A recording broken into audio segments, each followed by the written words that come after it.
Made the changes to the Karate Monkey, went out for a great ride. It's one of the advantages of getting up early is that you have a little more time for yourself. I went and put back the slightly skinnier tires on. Lost the rack, much more nimble, much quicker. Also, there's the health aspects. When you kind of get up to be my age, I mean, yesterday I took my little guy to soccer and he forgot his shoes. We just got onto the road, I backed into the driveway, and when I was getting out of the car, boosh, my security camera caught it. Just take a look at this.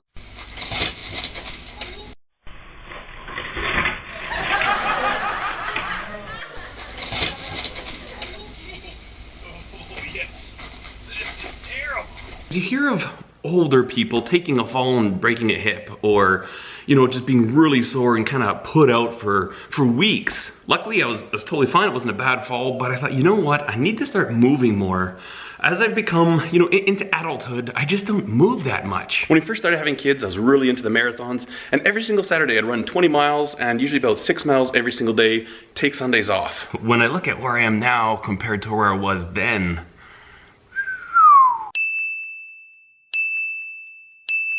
just that little tiny break is wonderful. Okay, back to knives. Well, I'm not sure how much we're gonna get done on this blade today, but we're gonna do something anyways. What I'm gonna do right now, I'm gonna get ready to cut these out for the bolster. I'm gonna scratch a line right here. Scratch that line right here. Now I've got this reference line here and right here, but I also need one going this way. So I'm just gonna take a square, get these edges put together. Yeah, that'll be good. We'll center this over that feature that we want.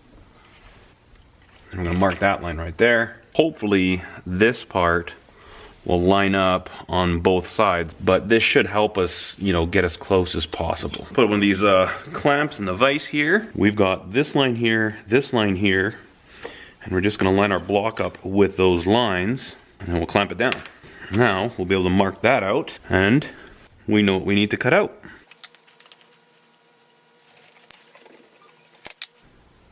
Okay.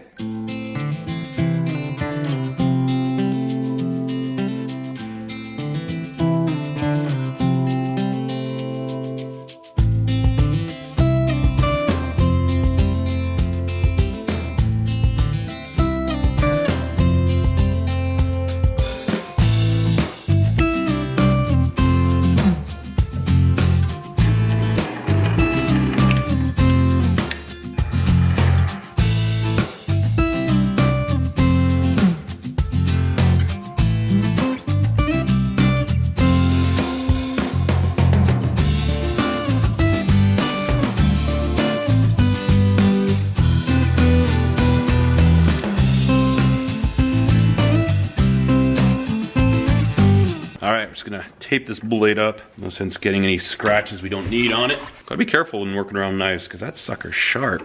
This knife here too has been ground fairly thin, so you always wanna be a little careful when you're working around these things.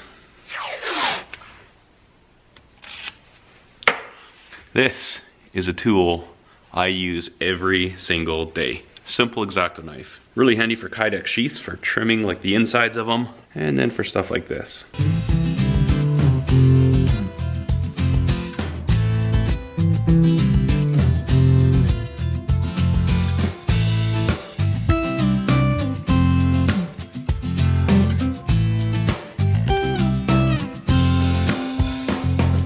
Alright, so here's what we have. We've got our pieces that we've roughly squared up, and I do believe I'm going to use this one as the top. Let's see, what do you guys think about this? Is that going to be too big? I'm thinking that actually might look alright, and then to see the entire picture, it's going to be like that. Now keep in mind, this is quite large. We're going to have to bring this down quite a bit. Also, I'm going to be machining all these pieces individually. The very top one here is going to be the most critical because that's where, obviously, you know, it's going to meet up right to there. And then the spacer doesn't need to be a really nice fit because it's not going to be seen. And then when we glue this all up, it should work out. There's one thing that I don't really know, and I haven't done a lot of looking, but I don't know how they do traditional Japanese handles. And so I'm kind of just doing what I know to make something that looks like a Japanese handle. But I'd like to learn how they do the traditional ones because I know a lot of these knives, you can fit different handles to them, a lot of the Japanese knives.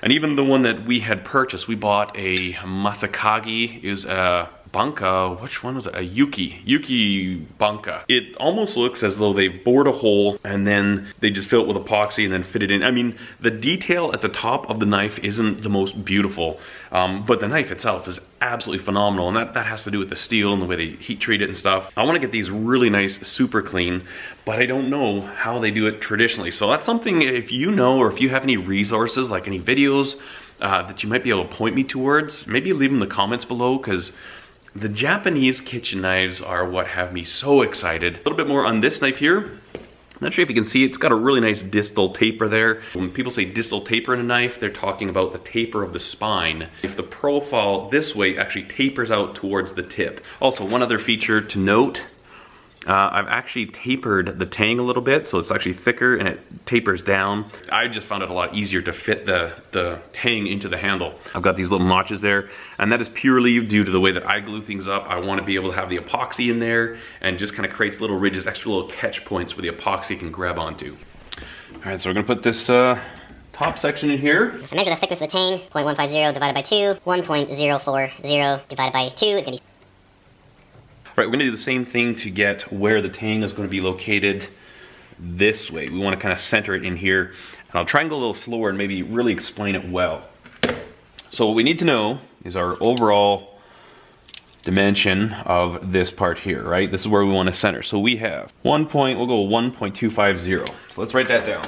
We wanna take half of that, divided by 2 is equal to 0.625. Let's write that down, 0.625. And that dimension is the dead center of this. But we want to know how far off of center this way and this way we need to go. So we need to know the dimension of our tang. And we are, let's go 0.444. We'll go 0.444. 0.444. And that's an easy one because we can divide that by 2 and we'll come up with 0.222. So now we're going to take 0.625, which would be the dead center, and we're going to subtract half of the tang. So 0.222. So we're going to go 0.625 minus 0.222, and that gives us 0.403. And that will be the dimension this way. So let's just write that down.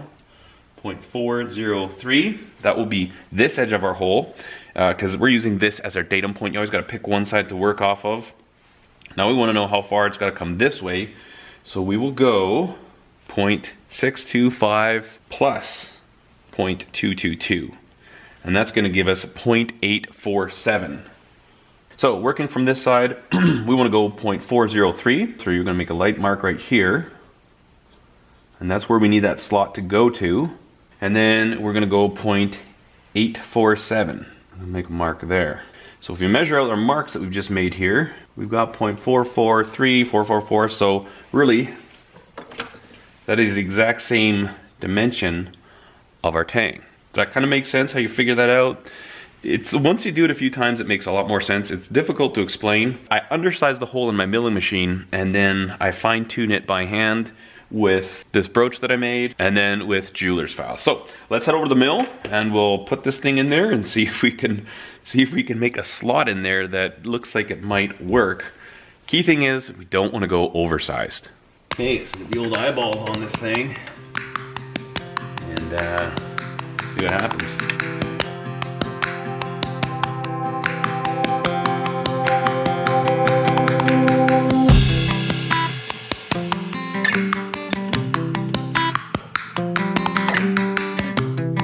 I always like to do just a real light surface cut, because if it's off at all, I mean, I can always grind this down a little bit, but I think that's pretty good. That's gonna get us close, and then we can just fine tune it once we've got this slot in here.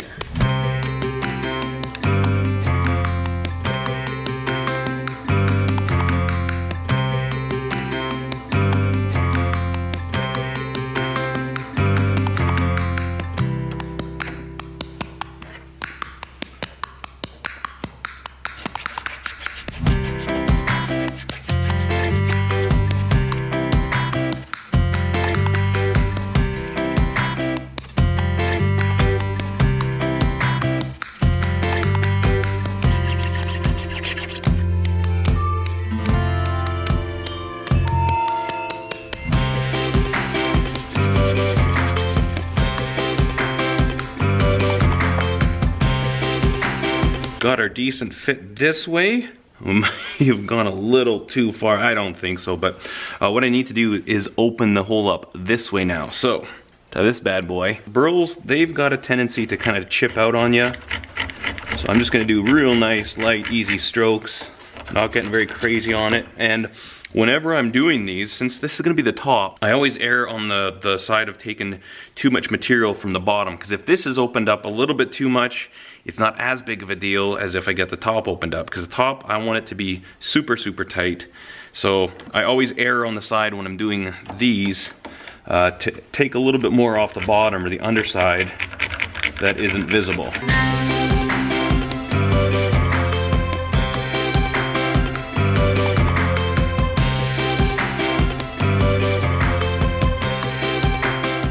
So there's where we are. I think it's looking pretty good.